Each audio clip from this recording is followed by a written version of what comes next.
Hi students, ഇന്ന് നമ്മൾ discuss ചെയ്യുന്നത് electrical and electronics engineering module 1 part 7 ആണ്. കഴിഞ്ഞ ക്ലാസ്സിൽ നമ്മൾ ഡിസ്കസ് ചെയ്തത് Faraday's second law from electromagnetic induction. Next Fleming's right hand rule എന്താണെന്ന് നമ്മൾ ഡിസ്കസ് ചെയ്തു. Next single loop A C ജനറേറ്ററിൻ്റെ വർക്കിംഗ് നമ്മൾ ഡിസ്കസ് ചെയ്തു. അതിൽ തന്നെ ഒരു ആൾട്ടർനേറ്റിംഗ് കറണ്ട് എങ്ങനെ പ്രൊഡ്യൂസ് ചെയ്യുന്നു നമ്മൾ മനസ്സിലാക്കി. നെക്സ്റ്റ് നമ്മൾ ഒരു ആൾട്ടർനേറ്റിംഗ് കറണ്ടുമായി റിലേറ്റ് ചെയ്തിട്ടുള്ള കുറച്ച് ടേംസ് നമ്മൾ ഡിസ്കസ് ചെയ്യാൻ സ്റ്റാർട്ട് ചെയ്തിട്ടുണ്ട്. അതിൽ നമ്മൾ ഫ്രീക്വൻസി എന്താണെന്ന് നമ്മൾ പറഞ്ഞു കഴിഞ്ഞു, സൈക്കിൾ എന്താണെന്ന് നമ്മൾ പറഞ്ഞു കഴിഞ്ഞു. ഇനി ബാക്കി നമുക്ക് ഇന്ന് നോക്കാം. അപ്പോൾ ഈ ഒരു ഫിഗറിലേക്ക് നിങ്ങൾ നോക്കി കഴിഞ്ഞാൽ അറിയാം, നമ്മൾ ആൾറെഡി പറഞ്ഞു എന്താണ് ഒരു സൈക്കിൾ എന്ന് പറഞ്ഞാൽ. ഒരു സൈക്കിൾ എന്ന് പറഞ്ഞാൽ one complete set of positive and negative values of an alternating quantity. ഒരു ആൾട്ടർനേറ്റിംഗ് ക്വാണ്ടിറ്റിയുടെ one complete set of positive and നെഗറ്റീവ് വാല്യൂസിനെയാണ് സൈക്കിൾ എന്ന് വിളിക്കുന്നത്. എന്നാൽ ഫ്രീക്വൻസി എന്ന് പറഞ്ഞു കഴിഞ്ഞാൽ number of cycles in 1 second. ഒരു സെക്കൻഡിൽ ഇതുപോലെ എത്ര സൈക്കിൾ കംപ്ലീറ്റ് ചെയ്യുന്നു എന്നുള്ളതാണ് ഫ്രീക്വൻസി. അതിൻ്റെ യൂണിറ്റ്സ് എന്ന് പറഞ്ഞാൽ ഹെഡ്സ് ആണ്. ഇനി നമുക്ക് പറയാനുള്ളത് ടൈം പീരിയഡാണ്. എന്താണ് time period? It is a time taken by an alternating quantity to complete 1 cycle. ഒരു സൈക്കിൾ കംപ്ലീറ്റ് ചെയ്യാൻ ഒരു ആൾട്ടർനേറ്റിംഗ് ക്വാണ്ടിറ്റി എടുക്കുന്ന സമയത്തെയാണ് ടൈം പീരിയഡ് എന്ന് പറയുന്നത്. ഈ ഒരു complete set of positive and negative value അല്ലെങ്കിൽ ഒരു സൈക്കിൾ അത് കംപ്ലീറ്റ് ചെയ്യാൻ ആവശ്യമായ സമയം ടൈം പീരിയഡ്, അതാണ് ടൈം പീരിയഡ് എന്ന് പറയുന്നത്. ഇപ്പോൾ ടൈം പീരിയഡ് നമുക്ക് കിട്ടണമെങ്കിൽ time period T equal to 1/f ചെയ്താൽ മതി, അഥവാ റെസിപ്രോക്കൽ ഓഫ് ഫ്രീക്വൻസി 1/ഫ്രീക്വൻസി ചെയ്ത് കഴിഞ്ഞാൽ നമുക്ക് ടൈം പീരീഡ് കിട്ടും. ഫ്രീക്വൻസി എന്ന് പറഞ്ഞാൽ number of cycles per second ആണ്. ഫോർ എക്സാമ്പിൾ, നമ്മൾ വീട്ടിലെ കറണ്ടിൻ്റെ ആൾട്ടർനേറ്റിംഗ് കറണ്ട് ഫ്രീക്വൻസി എന്ന് പറയുന്നത് 50 ഹെർട്സ് ആണെങ്കിൽ അത് ആ ഒരു ആൾട്ടർനേറ്റിംഗ് കറണ്ടിൻ്റെ ടൈം പീരീഡ് എന്ന് പറയുന്നത് T equal to 1/f equal to 1/50 seconds ആണ്. 1/50 സെക്കൻഡ്സ്, 1/50, 1/50 സെക്കൻഡ്സ്, അത്രയും സെക്കൻഡാണ് ഒരു സൈക്കിൾ കംപ്ലീറ്റ് ചെയ്യാനുള്ള ടൈം എന്ന് പറയുന്നത്. ഇനി ഫ്രീക്വൻസി 100 ആണെങ്കിൽ 100 ഹെർട്സ് ആണെങ്കിൽ 1/100 ചെയ്താൽ മതി, അത്രയും സെക്കൻഡ്സ് വരും. അഥവാ ഒരു സെക്കൻഡിൽ 10 പ്രാവശ്യം സൈക്കിൾ കംപ്ലീറ്റ് ചെയ്യുന്നുണ്ടെങ്കിൽ ഒരു സൈക്കിൾ കംപ്ലീറ്റ് ചെയ്യാനുള്ള സമയം എന്ന് പറഞ്ഞാൽ 1/10, 10 അല്ലെങ്കിൽ 0.1 സെക്കൻഡ്സ് വരും. ഇതുപോലെ നമുക്ക് ഫ്രീക്വൻസി വെച്ചിട്ട് ടൈം പീരീഡ് കാണാൻ പറ്റും. നെക്സ്റ്റ് എന്ന് പറയുന്നത് ഇൻസ്റ്റൻറ്റേനിയസ് വാല്യൂ. എന്താണ് ഇൻസ്റ്റൻറ്റേനിയസ് വാല്യൂ? ഒരു ആൾട്ടർനേറ്റിംഗ് ക്വാണ്ടിറ്റീൻ്റെ ഒരു പെർട്ടിക്കുലർ ഇൻസ്റ്റൻറ്റിലുള്ള വാല്യൂ. ഇപ്പം നിങ്ങൾ ഈ ഒരു ആൾട്ടർനേറ്റിംഗ് ക്വാണ്ടിറ്റി എടുക്കുകയാണെങ്കിൽ അതിലൊരു പോയിൻ്റ്, എനി ഇൻസ്റ്റൻ്റ് അല്ലെങ്കിൽ എനി പോയിൻറ്റിലുള്ള വാല്യൂവിനെയാണ് instantaneous value. At any time, ഏത് സമയത്ത് നമ്മൾ എടുക്കുന്ന ആ വാല്യൂവിനെയാണ് ഇൻസ്റ്റൻറ്റേനിയസ് വാല്യൂ. അത് നമ്മൾ സാധാരണ സ്മാൾ ലെറ്റർ കൊണ്ടാണ് അറിയിക്കാറുള്ളത്. ഫോർ എക്സാമ്പിൾ, EMF ആണെങ്കിൽ E, വോൾട്ടേജ് ആണെങ്കിൽ സ്മാൾ ലെറ്റർ V, കറണ്ട് ആണെങ്കിൽ സ്മാൾ ലെറ്റർ I. ലെറ്റർ കൊണ്ടാണ് ആൾട്ടർനേറ്റിംഗ് കറണ്ടിൻ്റെ അല്ലെങ്കിൽ ആൾട്ടർനേറ്റിംഗ് വോൾട്ടേജിൻ്റെ ഇൻസ്റ്റൻറ്റേനിയസ് വാല്യൂ നമ്മൾ അറിയിക്കുന്നത്. Next maximum value or amplitude. Maximum value അല്ലെങ്കിൽ ആംപ്ലിറ്റ്യൂഡ് എന്ന് പറഞ്ഞു കഴിഞ്ഞാൽ the maximum value positive or negative attained by the alternating quantity is called amplitude or maximum value. ആ ആൾട്ടർനേറ്റിംഗ് ക്വാണ്ടിറ്റി അറ്റൈൻ ചെയ്യുന്ന ഏറ്റവും മാക്സിമം ആയിട്ടുള്ള വാല്യൂ, അത് പോസിറ്റീവ് ആയിക്കോട്ടെ നെഗറ്റീവ് ആയിക്കോട്ടെ. ഇപ്പോൾ ഈ ഒരു ഫിഗർ നോക്കുകയാണെങ്കിൽ ഇതൊരു ആൾട്ടർനേറ്റിംഗ് ക്വാണ്ടിറ്റിയാണ്. ഇതിൻ്റെ മാക്സിമം വാല്യൂ എന്ന് പറയുന്നത് ഈ രണ്ട് പോയിൻറ്റ്സിലാണ്, പോസിറ്റീവിലും നെഗറ്റീവിലും. അത് നമ്മൾ ഡിനോട്ട് ചെയ്യുന്നത് ക്യാപിറ്റൽ ലെറ്റർ പ്ലസ് സഫിക്സ് ആയിട്ട് ഒരു എമ്മും, E M. Maximum E M F ആണെങ്കിൽ E M, maximum value of voltage ആണെങ്കിൽ capital V M, maximum value of current ആണെങ്കിൽ ഐ എം. ഇങ്ങനെയാണ് നമ്മൾ ഡിനോട്ട് ചെയ്യുക. അപ്പോൾ നമുക്ക് ഒരു സൈൻ വേവിൻ്റെ ഇതുപോലത്തെ ഒരു ആൾട്ടർനേറ്റിംഗ് കറണ്ടിൻ്റെ അല്ലെങ്കിൽ ആൾട്ടർനേറ്റിംഗ് വോൾട്ടേജിൻ്റെ ഇൻസ്റ്റൻറ്റേനിയസ് വാല്യൂ കാണാൻ നമുക്കുള്ള ഇക്വേഷൻ എന്ന് പറയുന്നത് small letter V is equal to V M sine omega T എന്നാണ്. ഒമേഗ എന്ന് പറഞ്ഞാൽ angular velocity of that alternating ക്വാണ്ടിറ്റിൻ്റെ ആംഗുലാർ വെലോസിറ്റിയാണ്. ടൈം ടി എന്ന് പറഞ്ഞാൽ ടൈമാണ്. സൈൻ എന്ന് പറഞ്ഞാൽ നമുക്ക് സൈൻ കോസ് എന്ന് പറഞ്ഞ പോലെ സൈൻ കോസ് ടാൻ എന്ന് പറഞ്ഞാൽ നമ്മളെ ട്രിഗ്നോമെട്രിയിൽ വരുന്ന സൈനാണ്. അപ്പോൾ സൈൻ ഒമേഗ ടി അത് ആ ഒരു ഇൻസ്റ്റൻറ്റിലുള്ള അതിൻ്റെ ആംഗിളാണ്, അതിൻ്റെ സൈൻ ഫേസ് ആംഗിളാണ്. നെക്സ്റ്റ് വി എം എന്നാണ് മാക്സിമം വാല്യൂ. അപ്പോൾ V equal instantaneous value equal to V equal to V M sine omega T. എന്നാൽ ഐ ഈക്വൽ ടു നമുക്ക് എന്ത് കിട്ടും? I M sine omega T. ഇതുപോലെ E equal to E M sine omega T. ഇങ്ങനെ നമുക്ക് instantaneous value maximum value വെച്ചിട്ട് കാണാൻ പറ്റും. ഇനി ആവറേജ് വാല്യൂ എന്താണ്? ഓൾ ഇൻസ്റ്റൻറ്റേനിയസ് വാല്യൂസിൻ്റെ ആവറേജ്, ഒരു ടൈം പീരീഡിലുള്ള മൊത്തം ഇൻസ്റ്റൻറ്റേനിയസ് വാല്യൂവിൻ്റെ ആവറേജ് ആണ് ആവറേജ് വാല്യൂ. ഈ ഒരു ആൾട്ടർനേറ്റിംഗ് കറണ്ട് എടുക്കുകയാണെങ്കിൽ ഈ ഒരു ടൈം പീരീഡിലുള്ള ഇതിൻ്റെ ആവറേജ് വാല്യൂ എന്ന് പറഞ്ഞാൽ ഫുൾ സൈക്കിളിലുള്ള എൻ്റെ ടൈം പീരീഡിൻ്റെ ആവറേജ് വാല്യൂ എന്ന് പറഞ്ഞാൽ ആ ഒരു ടൈമിൽ ഓരോ ഇൻസ്റ്റൻറ്റിലുള്ള ഇൻസ്റ്റൻറ്റേനിയസ് വാല്യൂവിൻ്റെ ആവറേജ് ആണ്.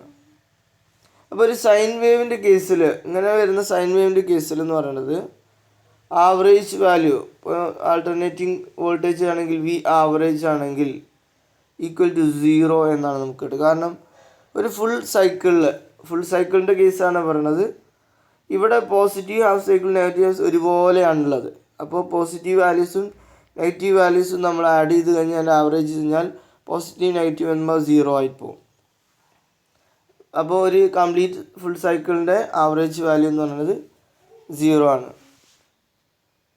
എന്നാൽ ഒരു ഹാഫ് സൈക്കിളിൻ്റെ ആവറേജ് വാല്യൂ വി ആവറേജ് എന്ന് പറഞ്ഞാൽ 0.63 ഇൻറ്റു മാക്സിമം വാല്യൂ ആയിരിക്കും വി എം.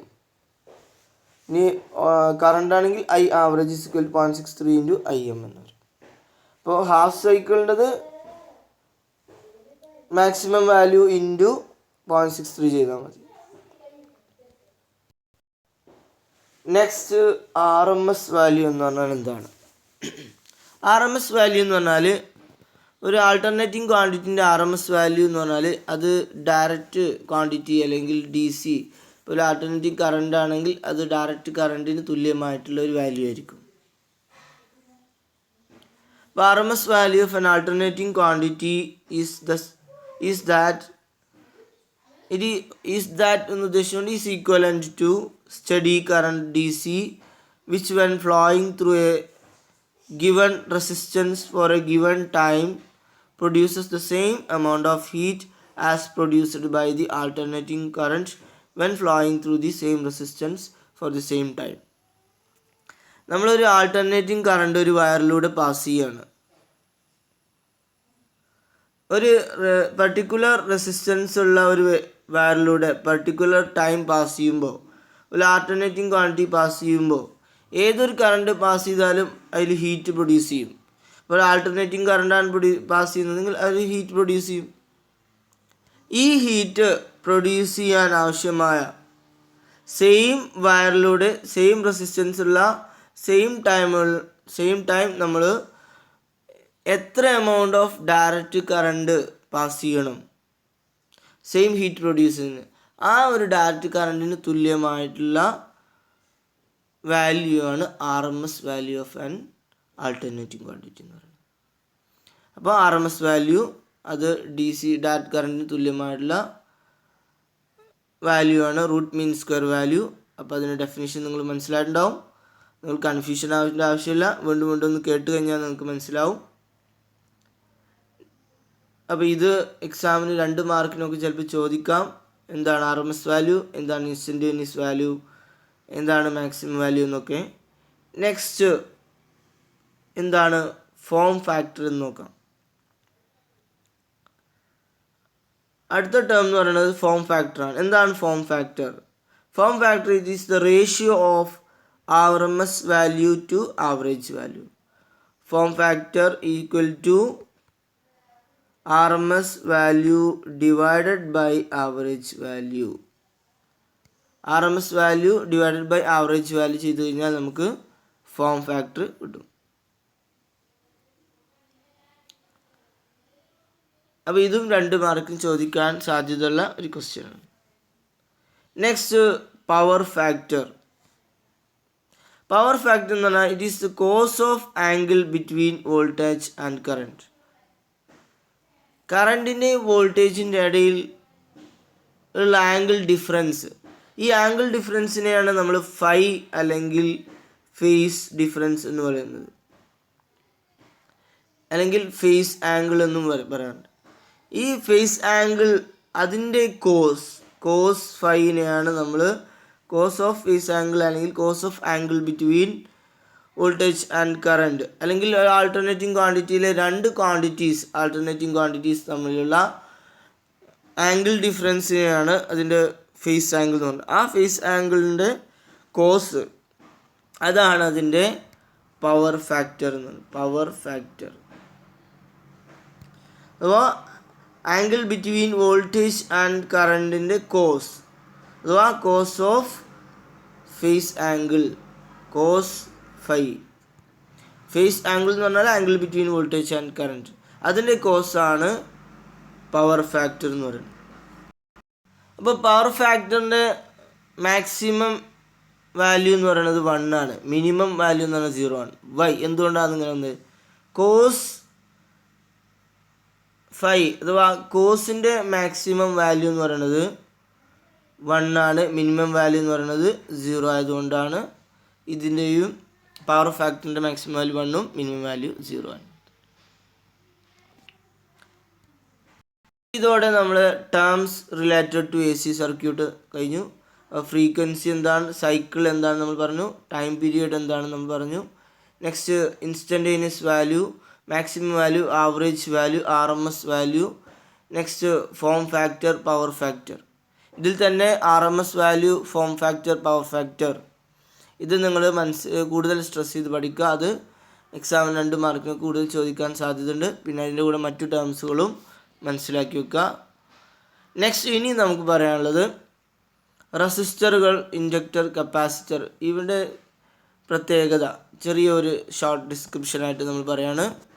ആദ്യം റെസിസ്റ്റർ എന്ന് പറഞ്ഞാൽ റെസിസ്റ്റൻസ് ഓഫർ ചെയ്യുന്ന ഒന്നാണ്. അതെന്താ ചെയ്യുന്നത്? Opposes the flow of current ഫ്ലോവിനെ ഒപ്പോസ് ചെയ്യുന്നു, അതാണ് റെസിസ്റ്റർ. റെസിസ്റ്ററിൻ്റെ സിമ്പലാണ് ഇവിടെ കൊടുത്തിട്ടുള്ളത്. നെക്സ്റ്റ് ഇൻഡക്ടർ എന്താണ് ചെയ്യുന്നത് നോക്കാം.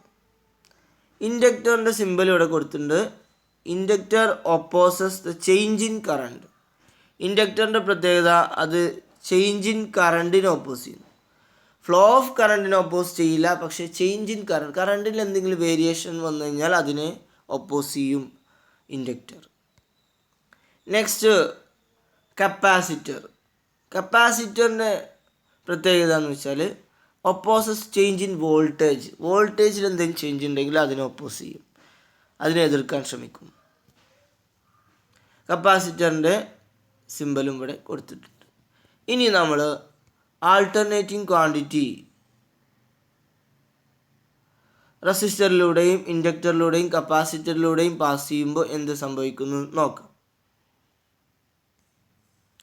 ഫസ്റ്റ് ആൾട്ടർനേറ്റിംഗ് ക്വാണ്ടിറ്റി അല്ലെങ്കിൽ AC ആൾട്ടർനേറ്റിംഗ് കറണ്ട് ത്രൂ റെസിസ്റ്റൻസിലൂടെ ആൾട്ടർനേറ്റിംഗ് കറണ്ട് പാസ് ചെയ്യുമ്പോൾ എന്ത് വരും നോക്കാം.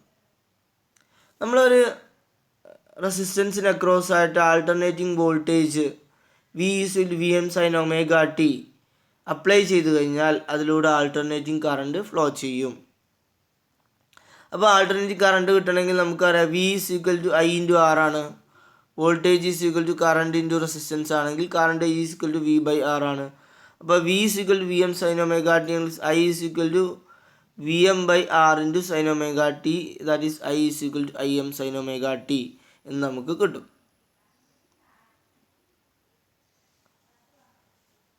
അപ്പോൾ എ സി റെസിസ്റ്റൻസിലൂടെ പാസ് ചെയ്ത് കഴിഞ്ഞാൽ അതിന് പ്രത്യേകിച്ച് വ്യത്യാസങ്ങളൊന്നും ഉണ്ടാവില്ല. അഥവാ ആൾട്ടർനേറ്റിംഗ് കറണ്ടും ആൾട്ടർനേറ്റിംഗ് വോൾട്ടേജും സെയിം ഫേസിലായിരിക്കും. ആൾട്ടർനേറ്റിംഗ് കറണ്ട് അപ്ലൈ ചെയ്ത ആൾട്ടർനേറ്റിംഗ് വോൾട്ടേജ് അപ്ലൈ ചെയ്ത് കഴിഞ്ഞാൽ ആൾട്ടർനേറ്റീവ് കറണ്ട് ഫ്ലോ ചെയ്യും. V is equal to V M sine omega T ആണെങ്കിൽ I is equal to I M sine omega T ആണ്. അപ്പോൾ ഇവിടെ നമുക്ക് മനസ്സിലാക്കാം ഇതിലാകെ ആ വാല്യൂ തമ്മിൽ വ്യത്യാസമുള്ളൂ, അവിടെ ആംഗിൾ ഡിഫറൻസ് ഇല്ല, രണ്ടിലും ആംഗിൾ ഒമേഗ ടി ആണ്. അപ്പോൾ വോൾട്ടേജും കറണ്ടും സെയിം ആംഗിളിലാണ്, സെയിം ഫേസിലാണെന്ന് നമുക്ക് പറയാൻ പറ്റും.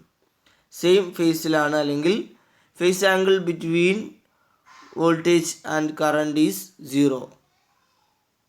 അപ്പോൾ കറണ്ട് അല്ലെങ്കിൽ വോൾട്ടേജോ ലാഗ് ചെയ്യുകയോ ലീഡ് ചെയ്യുകയോ ഒന്നും ചെയ്യില്ല, രണ്ടും ഒരേ ഫേസിലായിരിക്കും. അതുകൊണ്ട് തന്നെ ഇതിൻ്റെ പവർ ഫാക്ടർ എന്ന് വിളിക്കുന്നത്, പവർ ഫാക്ടർ എത്രയായിരിക്കും? Power factor equal to cos phi. ഇവിടെ ഫൈ ആംഗിൾ, ഫേസ് ആംഗിൾ എത്രയാണ്? 0 ആണ്. അപ്പോൾ cos 0, power factor cos phi equal to cos 0, cos 0 equal to 1. അപ്പോൾ ഇവിടെ പവർ ഫാക്ടർ 1 ആയിരിക്കും. അപ്പോൾ റെസിസ്റ്റൻസിലൂടെ വോൾട്ടേജ് ആൾട്ടർനേറ്റീവ് വോൾട്ടേജ് അപ്ലൈ ചെയ്ത് കഴിഞ്ഞാൽ, ആൾട്ടർനേറ്റീവ് കറണ്ട് ഫ്ലോ ചെയ്ത് കഴിഞ്ഞാൽ അത് തമ്മിൽ കറണ്ടും വോൾട്ടേജും തമ്മിൽ യാതൊരു ഫേസ് ഡിഫറൻസ് ഉണ്ടാവില്ല. അവിടെ പവർ ഫാക്ടർ 1 ആയിരിക്കും, ഫേസ് ആംഗിൾ 0 ആയിരിക്കും. അതാണ് നിങ്ങൾ മനസ്സിലാക്കേണ്ടത്. നെക്സ്റ്റ്, ഒരു ഇൻഡക്ടറിലൂടെ, അല്ലെങ്കിൽ ഇൻഡക്റ്റൻസ് എന്ന് പറയുന്നത് ഇൻഡക്ടറാണ്, ഇൻഡക്റ്റൻസ് അല്ല, ഇൻഡക്ടറിലൂടെ ആൾട്ടർനേറ്റിംഗ് കറണ്ട് ഫ്ലോ ചെയ്ത് കഴിഞ്ഞാൽ, അപ്പോൾ ഒരു ഇൻഡക്ടറിനെ ക്രോസ് ആയിട്ട് നമ്മളൊരു ആൾട്ടർനേറ്റിംഗ് വോൾട്ടേജ് അപ്ലൈ ചെയ്ത് കഴിഞ്ഞാൽ ആൾട്ടർനേറ്റിംഗ് കറണ്ട് ഫ്ലോ ചെയ്യും. പക്ഷേ ഇൻഡക്ടറിൻ്റെ പ്രത്യേകത നമുക്കറിയാം, ചേഞ്ച് ഇൻ കറണ്ടിന് ഓപ്പോസ് ചെയ്യും. നമ്മൾ പറഞ്ഞിരുന്നു ഇൻഡക്ടറിൻ്റെ പ്രത്യേകത എന്താണ്? ചേഞ്ച് ഇൻ കറണ്ടിന് ഓപ്പോസ് ചെയ്യും. ആൾട്ടർനേറ്റിംഗ് ക്വാണ്ടിറ്റി ആകുമ്പോൾ സ്വാഭാവികമായിട്ടും കറണ്ടും വോൾട്ടേജും ചേഞ്ച് ചെയ്തുകൊണ്ടേയിരിക്കും വാല്യൂസ്. ഇവിടെ വോൾട്ടേജിന് കുഴപ്പമില്ല, കറണ്ടിൻ്റെ ചേഞ്ചിനെ ഓപ്പോസ് ചെയ്യും. അത് ഇൻഡക്ടറിൻ്റെ പ്രത്യേകതയാണ്. കറണ്ടിൻ്റെ ചേഞ്ചിനെ ഓപ്പോസ് ചെയ്യും. അപ്പോൾ വോൾട്ടേജ് ആദ്യം വരും, കറണ്ട് ഒന്ന് എന്ത് ചെയ്യും? ലാഗ് ചെയ്യും, ഒന്ന് ബാക്കൗട്ട് അടിക്കും. കറണ്ട് കുറച്ച് സമയം, ഒരു ഫേസ് ആംഗിൾ കഴിഞ്ഞിട്ടേ എന്ത് ചെയ്യുള്ളൂ? വരുള്ളൂ. പ്യുവർ ഇൻഡക്ടർ ആണെങ്കിൽ 100% ഇൻഡക്ടർ ആണെങ്കിൽ 90 ഡിഗ്രി വരെ ഫേസ് ഡിഫറൻസിലാണ് വോൾട്ടേജും കറണ്ടും വരിക. വോൾട്ടേജ് വന്നിട്ട് 90 ഡിഗ്രി ഫേസ് ആംഗിൾ കഴിഞ്ഞിട്ടാണ് കറണ്ട് വരുള്ളൂ.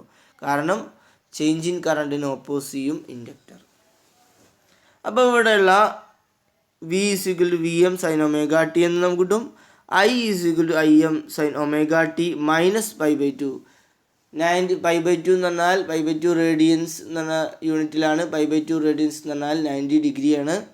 90 ഡിഗ്രി കഴിഞ്ഞിട്ടാണ്, അപ്പോൾ ഒമേഗ ടി മൈനസ് 90 ഡിഗ്രി അല്ലെങ്കിൽ മൈനസ് π/2, അഥവാ 90 ഡിഗ്രി ലാഗ് ചെയ്തിട്ടാണ് കറണ്ട് വരിക. അപ്പോൾ വോൾട്ടേജ് എന്ത് ചെയ്യും? കറണ്ടിനെ ലീഡ് ചെയ്യും 90 ഡിഗ്രി, അല്ലെങ്കിൽ current lags voltage by 90 degree. ഇവിടെ വോൾട്ടേജും കറണ്ടും തമ്മിൽ ഫേസ് ഡിഫറൻസ് ഉണ്ട്, ഫേസ് ആംഗിൾ ഉണ്ട്. അത് എത്രയാണ്? 90 ഡിഗ്രിയാണ് പ്യുവർ ഇൻഡക്ടറിൻ്റെ കേസിലാവുമ്പോൾ. ഇനി സാധാരണ ഇൻഡക്ടറുകൾക്ക് ഒന്നല്ല 90 ഡിഗ്രി ആണെങ്കിൽ അതിൻ്റെ താഴെയുള്ള ഒരു വാല്യൂ ഫേസ് ആംഗിൾ കറണ്ടും വോൾട്ടേജ് തമ്മിലുണ്ടാവും. പ്യുവർ ഇൻഡക്ടർ എന്ന് പറഞ്ഞാൽ ഐഡിയൽ കേസാണ്, ഒരിക്കലും അങ്ങനെ ഉണ്ടാവില്ല. പക്ഷേ നമ്മൾ തിയറിറ്റിക്കലായിട്ട് പറയുകയാണ്. അപ്പോൾ എന്താണ്? 90 degree phase angle pure inductor ആണെങ്കിൽ ഉണ്ടാവും. അത് എന്ന് പറയുന്നത് ഫേസ് ആംഗിൾ എന്ന് പറഞ്ഞാൽ 90 ഡിഗ്രിയാണ്. അതുകൊണ്ട് തന്നെ നമ്മൾ കറണ്ട് വോൾട്ടേജിന് 90 ഡിഗ്രി ലാഗ് ചെയ്യുമെന്ന് പറയും. അല്ലെങ്കിൽ മറ്റൊരു രീതിയിൽ പറയാം, voltage leads current by 90. Voltage 90 degree മുന്നേ പോകുമെന്ന് പറഞ്ഞു കഴിഞ്ഞാലും കറണ്ട് 90 ഡിഗ്രി പിന്നെ വരും എന്ന് പറഞ്ഞാൽ രണ്ടും ഒന്നാണ്. അപ്പോൾ അത് current lags voltage by 90 degree എന്ന് പറഞ്ഞു കഴിഞ്ഞാലും voltage leads 90 degree current by voltage leads current by 90 degree എന്ന് പറഞ്ഞു കഴിഞ്ഞാൽ സെയിം ആണ്. അപ്പോൾ ഇവിടെ ശ്രദ്ധിക്കേണ്ടത് വോൾട്ടേജ് ആണ് ലീഡ് ചെയ്യുക, കറണ്ടാണ് ലാഗ് ചെയ്യുക. ആംഗിൾ എത്ര? 90 ഡിഗ്രി. അത്ര മനസ്സിലാക്കിയാൽ മതി. ഇവിടെയുള്ള പവർ ഫാക്ടർ കോസ് ഫൈ എത്രയാണെന്ന് നോക്കാം. Cos phi equal to cos 0 cos 90. ഇവിടെ ഫേസ് ആംഗിൾ 90 ഡിഗ്രിയാണ്. അതുകൊണ്ട് കോസ് 90 ഈക്വൽ ടു കോസ് 90 എത്ര? 0 ആണ്. ഇവിടെ പവർ ഫാക്ടർ 0 ആയിരിക്കും. പ്യുവർ ഇൻഡക്ടറിൻ്റെ കേസിൽ കോസ് ഫൈ അല്ലെങ്കിൽ പവർ ഫാക്ടർ എന്ന് പറഞ്ഞാൽ cos 90 degree equal to 0. Pure ഇൻഡക്ടറിൻ്റെ കേസിൽ പവർ ഫാക്ടർ 0 ആയിരിക്കും. അപ്പോൾ ഇതിൽ നിങ്ങൾ നോട്ട് ചെയ്യേണ്ട പോയിന്റ് പവർ ഫാക്ടർ 0 ആയിരിക്കും, ഫേസ് ആംഗിൾ 90 ഡിഗ്രി ആയിരിക്കും, വോൾട്ടേജ് ലീഡ് ചെയ്യും, കറണ്ട് ലാഗ് ചെയ്യും. ഇത്രയാണ് നിങ്ങൾ മനസ്സിലാക്കേണ്ടത്. നെക്സ്റ്റ് സി ത്രൂ കപ്പാസിറ്റർ അല്ലെങ്കിൽ കപ്പാസിറ്റൻസ്. കപ്പാസിറ്ററിലൂടെ ആൾട്ടർനേറ്റിംഗ് വോൾട്ടേജ് നമ്മൾ അപ്ലൈ ചെയ്ത് കഴിഞ്ഞാൽ കപ്പാസിറ്ററിൻ്റെ പ്രത്യേകത എന്താണ്? കപ്പാസിറ്റർ വോൾട്ടേജ് ചേഞ്ചിനെ ഓപ്പോസ് ചെയ്യും. കറണ്ടിന് പ്രശ്നം ഉണ്ടാവില്ല, വോൾട്ടേജ് ചേഞ്ചിനെയാണ് ഓപ്പോസ് ചെയ്യുക കപ്പാസിറ്റർ. അപ്പം നമ്മൾ ഇൻഡക്ടറിൻ്റെ നേരെ ഓപ്പോസിറ്റ് ആയിരിക്കും. ഇൻഡക്ടർ കറണ്ട് ചേഞ്ചിനെ ഓപ്പോസ് ചെയ്യും, ഇവിടെ വോൾട്ടേജ് ചേഞ്ചിനെയാണ് ഓപ്പോസ് ചെയ്യുക. കപ്പാസിറ്റർ വോൾട്ടേജ് ചേഞ്ചിനെ ഓപ്പോസ് ചെയ്യും. അപ്പോൾ കറണ്ട് ആദ്യം വരും, എന്നിട്ട് 90 ഡിഗ്രി ഫേസ് കഴിഞ്ഞിട്ടേ എന്ത് ചെയ്യുള്ളൂ? വോൾട്ടേജ് വരുള്ളൂ. അപ്പോൾ ഇവിടെ കറണ്ട് മുന്നിട്ട് വെക്കും, വോൾട്ടേജ് ബാക്കിലാവും. അപ്പോൾ കറണ്ട് എന്ത് ചെയ്യും? 90 ഡിഗ്രി മുന്നേ വരും, വോൾട്ടേജ് 90 ഡിഗ്രി ബാക്കിലായിരിക്കും. ഇതിനാണ് നമ്മൾ ഫേസ് ഡയഗ്രാം വിളിക്കുക. അതിൽ ഓരോന്നിലും നമ്മൾ ഫേസ് ഡയഗ്രാം വരച്ചിട്ടുണ്ടായിരുന്നു. ഇത് അതിൻ്റെ വേവ് ഫോമാണ്, ഇത് സർക്യൂട്ടാണ്. ഇത് നമ്മൾ ഓരോത്തിലും വരച്ചിട്ടുണ്ട്. അപ്പോൾ ഓരോന്നും നിങ്ങൾ അതൊക്കെ വരക്കണം. ഇനി ഇതിൽ നിങ്ങൾ മനസ്സിലാക്കേണ്ടത് ഇവിടെയുള്ള ഫേസ് ആംഗിൾ പ്യുവർ കപ്പാസിറ്റർ ആണെങ്കിൽ, ഒരിക്കലും പ്യുവർ കപ്പാസിറ്റർ ഉണ്ടാവില്ല, പക്ഷേ തിയററ്റിക്കലായിട്ട് നമ്മൾ പറയുമ്പോൾ പ്യുവർ കപ്പാസിറ്റർ ആണെങ്കിൽ ഫേസ് ഡിഫറൻസ് എന്ന് പറഞ്ഞാൽ 90 ഡിഗ്രിയാണ്. ഇവിടെ കറണ്ട് ലീഡ് ചെയ്യാണ്. നേരത്തെ കറണ്ട് ലാഗ് ചെയ്യുന്നു, ഇവിടെ കറണ്ട് ലീഡ് ചെയ്യാണ്, വോൾട്ടേജാണ് ലാഗ് ചെയ്യുന്നത്. നേരെ ഓപ്പോസിറ്റ്, ഇൻഡക്ടറിൻ്റെ നേരെ ഓപ്പോസിറ്റ്. അത് കൺഫ്യൂസ്ഡ് ആവരുത്. ഇവിടെയും കോസ് ഫൈ പവർ ഫാക്ടർ എന്ന് പറയുന്നത് കോസ് 90, അതുകൊണ്ട് തന്നെ 0 ആയിരിക്കും. പ്യുവർ കപ്പാസിറ്ററിൻ്റെ കേസിലും പവർ ഫാക്ടർ 0 ആയിരിക്കും. കാരണം cos phi equal to cos 90 equal to 0. അപ്പോൾ ഇതിൽ നിങ്ങൾ മനസ്സിലാക്കേണ്ടത് ഇവിടെയും ആംഗിൾ ഡിഫറൻസ് എന്ന് പറയുന്നത് 90 ഡിഗ്രിയാണ്, ഫേസ് ഡിഫറൻസ് ഉണ്ടാവും. ഇവിടെ V equal to V M sine omega T ആണെങ്കിൽ I is equal to I M sine omega T plus π/2 അല്ലെങ്കിൽ പ്ലസ് 90 ഡിഗ്രിയാണ്. കറണ്ട് എന്ത് ചെയ്യും? 90 ഡിഗ്രി നേരത്തെ വരും, അല്ലെങ്കിൽ കറണ്ട് ലീഡ് ചെയ്യും, വോൾട്ടേജ് ലാഗ് ചെയ്യും. ഇൻഡക്ടറിൻ്റെ നേരെ ഓപ്പോസിറ്റിലായിരിക്കും. ഓക്കെ, ഇതാണ് എ സി ത്രൂ കപ്പാസിറ്ററിനെ കുറിച്ച് നമുക്ക് പറയാനുള്ളത്.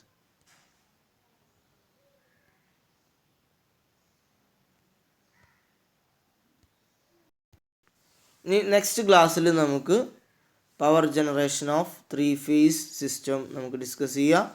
അപ്പോൾ ഇന്ന് നമ്മൾ ഡിസ്കസ് ചെയ്തത് AC through resistance, AC through inductance and AC through capacitance. അതിന് മുന്നേ നമ്മൾ എന്താണ് ഇൻഡക്ടർ, കപ്പാസിറ്റർ, റെസിസ്റ്ററിനെ കുറിച്ചുള്ള അതിൻ്റെ പ്രത്യേകതകൾ പറഞ്ഞു. നെക്സ്റ്റ് നമ്മൾ ഒരുപാട് ടേംസ് റിലേറ്റഡ് ടു AC ഒക്കെ ഡിസ്കസ് ചെയ്തു. അപ്പോൾ ഇതൊക്കെ നിങ്ങൾ മനസ്സിലാക്കി വെക്കുക. ബാക്കി നെക്സ്റ്റ് ക്ലാസ്സിൽ ഡിസ്കസ് ചെയ്യും. താങ്ക്സ്.